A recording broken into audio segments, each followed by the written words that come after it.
Hello guys, welcome to travel diaries. ఈరోజు చాలా special. 6 years తర్వాత ఎన్టీఆర్ అన్న బిగ్ స్క్రీన్ పైన సోలో మూవీ చూశాను.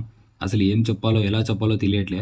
డైరెక్టర్ తన లాస్ట్ మూవీ డిజాస్టర్ అయినా సరే ఈ లెవెల్ హైప్, ఈ లెవెల్ బుకింగ్స్ అది ఒకటి వల్లే సాధ్యం. ఎన్టీఆర్ ఎటు చూసిన విధ్వంసం, ఆ పేరుకున్న చరిత్ర అలాంటిది. మరి 4 AM షో చూద్దాం అనుకున్న భయ మిస్ అయిపోయింది. అందుకని 8 AM షోకి వెళ్ళా.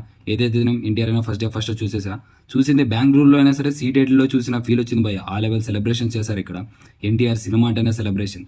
వీడేంటి ఇంత ఎమోషనల్ అయిపోతున్నాడు అనుకుంటున్నారా? వెండి తెరపై అతని రాక కోసం కొన్ని కోట్ల మంది ఎదురు చూస్తున్నారు భయ్య.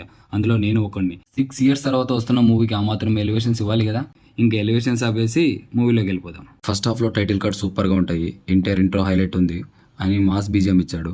ఆయుధ పూజ సాంగ్ మూవీ మొత్తంలో హైలైట్. ఆ సాంగ్కి ఎన్టీఆర్ స్టెప్స్ మాస్ ఉంది అసలు. అండ్ ఇంటర్వెల్ సీన్ అయితే లిటరల్లీ సూపర్ ఉంది.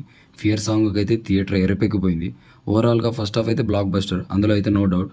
సెకండ్ హాఫ్ స్లోగా ఉంటుంది, కొంచెం ఎంగేజింగ్గా ఉంటే ఇంకా బాగుండు అనిపించింది. ఇక్కడ కొంచెం కామెడీ బాగానే వర్కౌట్ అయింది. జాన్వి ఉన్నది కొంతసేపు అయినా చాలా బాగుంటాయి సీన్స్, చాలా బాగా యాక్ట్ చేసింది. అండ్ చుట్టమల్లె సాంగ్ అయితే నెక్స్ట్ లెవెల్, వేరే లెవెల్లో ఉంటుంది. థియేటర్లో అయితే రచ్చ ఈ సాంగ్కి. క్లైమాక్స్ కూడా బాగుంది, బట్ సీక్వెల్కి స్కోప్ లేదు. బట్ ఎందుకు క్లిఫ్ హ్యాంగర్ వర్కౌట్ అవ్వలేదు అనిపించింది. ఓవరాల్గా ఎన్టీఆర్ మాస్ యాక్టింగ్ చేసిన నెక్స్ట్ లెవెల్ ఉంది యాక్టింగ్. అండ్ అనిరుద్ధ్ మ్యూజిక్ వచ్చేసి సినిమాని నెక్స్ట్ లెవెల్కి తీసుకెళ్ళింది. సాంగ్స్ చాలా అంటే చాలా బాగా వర్కౌట్ అయ్యాయి.